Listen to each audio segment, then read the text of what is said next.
क्या होगा दोस्तों अगर मैं 100 झूठ के साथ एक सच पेश करूं आपको?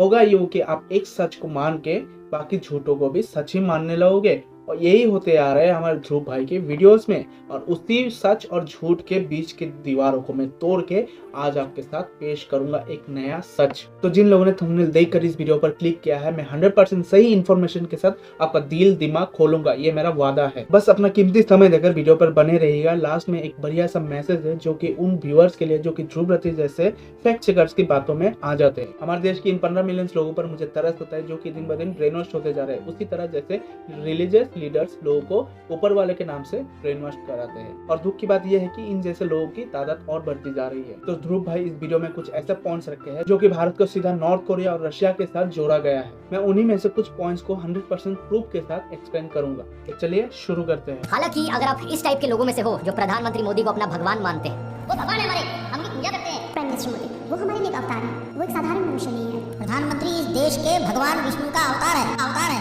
या फिर आप इस टाइप के लोगों में से हो जिन्हें लगता है कि मोदी जी ने किया है तो कुछ सोच कर ही किया होगा। आप अपना दिल ऑलरेडी मोदी जी को दे चुके हो। तो ये हमारा पति, हमारा भाई, हमारा बाप, हमारा गुरु है। अब जरा इन चीजों पर नजर घुमाइए। बाबू क्यों राहुल से शादी करना चाहती है? इसलिए कि वो अच्छे आदमी है, बड़े नेता अच्छे आदमी है, प्रधानमंत्री के लड़के हैं, हमारे पीछे बहुत दुश्मन है। करते हैं जब मैं उन्हें अपने सपनों में देखती हूँ तो वादा करते हैं कि हाँ मैं तुमको चाहता हूँ, जो तुम कहोगी वो करूँगा। क्या सिमिलरिटी दिखी इनमें आपको? कुछ लोग पीएम मोदी को भगवान मानते हैं और कुछ लोग महात्मा गांधी, राहुल गांधी के लिए बिलक बिलक के रोते हैं। 140 करोड़ लोगों में 20-25 लोग ऐसे हरकतें करें तो क्या आप जस्टिफाई करेंगे कि मोदी सच में भगवान है? कुछ लोगों को लगता है पीएम मोदी उनके लिए भगवान स्वरूप है क्योंकि शायद उनको एक्सपेक्टेशन से ज्यादा कुछ मिला होगा जो कि कांग्रेस गवर्नमेंट ने उनको नहीं दिया। ठीक उसी तरह इन लोगों को भी लगता है महात्मा गांधी, राहुल गांधी उनके लिए सब कुछ है। फर्क इतना है कि उन लोगों ने गांधी फैमिली को भगवान नहीं बोला। हाल ही में जब किसान दोबारा से उतरे सड़कों पर प्रोटेस्ट करने के लिए तो सरकार ने नोकीली कीलों के साथ उनका स्वागत किया। कुछ जगहों पर सड़कों की खुदाई कर दी गई सड़कों को कंप्लीटली ब्लॉक करने के लिए। फिर किसानों के ऊपर रबर बुलेट्स चलाई गई, उनके ऊपर टीयर गैस फेंकी गई, वो भी ड्रोन्स का इस्तेमाल करके।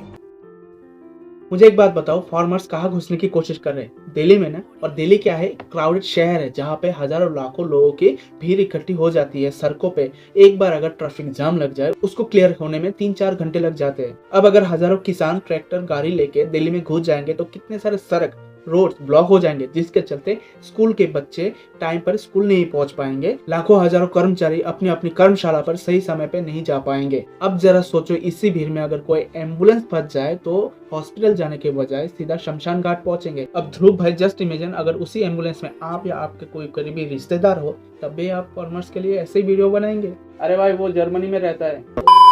हर सिक्के का दोनों पहलू होता है और दोनों पहलुओं को महत्व देना चाहिए। और रही बात किसानों को रबर बुलेट्स टीयर गैस से रोकने की, तो क्या मुझे एक बात बताओ, क्या rubber bullets tear gas Bharat में ही यूज किया जाता है? दुनिया के हर एक देशों में प्रोटेस्टर्स को रोकने के लिए रबर बुलेट्स टीयर गैस का यूज किया जाता है ताकि लोग शांत हो जाए। इतनी बेसिक सेंस तो रख लेते। अब जरा इनको देखो।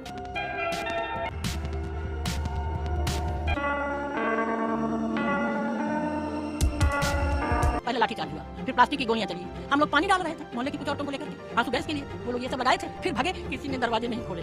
यही एक घर था, इसमें कांच थे, इसलिए लोग खोल बंद करे। ये वो सारे प्रोटेस्टर जब कांग्रेस देश में रूल कर रही थी और ऐसे ही प्रोटेस्टर्स को रोकने के लिए रबर बुलेट्स टीयर गैस का इस्तेमाल करता था ताकि आंदोलनकारी शांत हो। क्या ध्रुव भाई जर्मनी में पढ़ने के बाद भी ये हाल? ऐसा ही होता है जब आपको टीम के जरिए स्क्रिप्ट थमा दिया जाता है और रिसर्च कोई और करे। आपको तो सिर्फ शब्द बोलने होते हैं, back of the story consequence आपको नहीं पता होगा। स्क्रिप्ट ऐसे लिखी जाती है खुद से, तब जाके 100% ग्राउंड फैक्ट्स के बारे में जान सकते हैं। इस खबर को देखो, 2021 की खबर। असम में एक बीजेपी कैंडिडेट की गाड़ी में एक ईवीएम मशीन पाई गई। इसके बाद इलेक्शन कमीशन को। अब जरा इसी आर्टिकल के बिल्कुल नीचे गौर फरमाइए, एक्चुअली में हुआ क्या था, स्टेटमेंट क्या कहता है। आप पॉज करके रीड कर लेना। इसी को कहते हैं मिस इन्फॉर्मेशन स्प्रेड करना और लोगों को ब्रेन वॉश करना। आज के दिन इलेक्शन कमीशन ने इस चीज पर भी एक लिमिट लगाई हुई है कि एक एमएलए इलेक्शन और एक एमपी इलेक्शन में कितना पैसा खर्च किया जा सकता है। एमपी इलेक्शन में लिमिट 95 लाख रुपीस पर है। बीजेपी ने 437 सीट्स पर चुनाव लड़ा था, तो पार्टी की जो टोटल स्पेंडिंग है वो 415 करोड़ से ज्यादा नहीं होनी चाहिए थी। लेकिन कितना पैसा इन्होंने खर्च किया, इलेक्शन कमीशन की वेबसाइट पर लिखा हुआ है 1264 करोड़ रुपीस।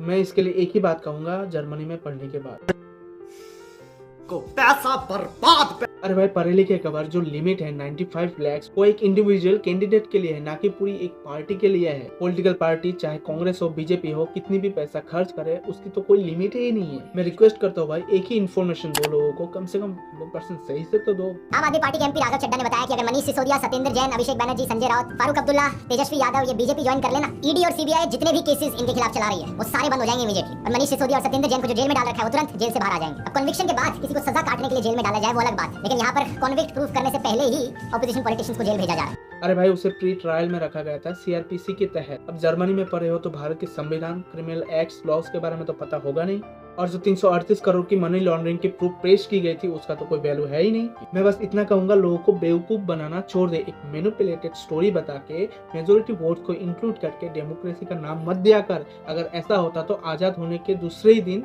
भारत देश हिंदू राष्ट्र बन जाता, क्योंकि सारे मेजोरिटी वोट्स तो हिंदू राष्ट्र बनने के मुद्दे पे ही आ जाते। अब बात करता हूँ भारत देश में डेमोक्रेसी है कि नहीं, क्योंकि इस तरह के बुद्धिजीवी लोगों को लगता है कि भारत में डेमोक्रेसी खत्म हो रहा है। एक देश को दूसरे देश के शासनों को लेकर कंपेयर करना उतना ही मूर्खता है जितना कि जर्मनी में बैठ के भारत के बारे में बात करना। नॉर्थ कोरिया एक ऐसा देश है जहाँ उस देश की जनता के खाने से लेकर पहनावे तक उस देश के डिक्टेटर यानी कि तानाशाही के हाथ में है, और उस देश में सरकार के खिलाफ बोलना तो दूर, उस देश के लोग अपने मर्जी से घरों के दीवारों में तस्वीर तक नहीं लगा सकते। और इस भाई साहब का कहना है भारत और भारत के लोग एक डिक्टेटर के हवाले जा रहा है, जहां पर हर दिन लोग सरकार पे उंगली उठाते हैं, हर दिन लोग मोदी को गाली देते हैं।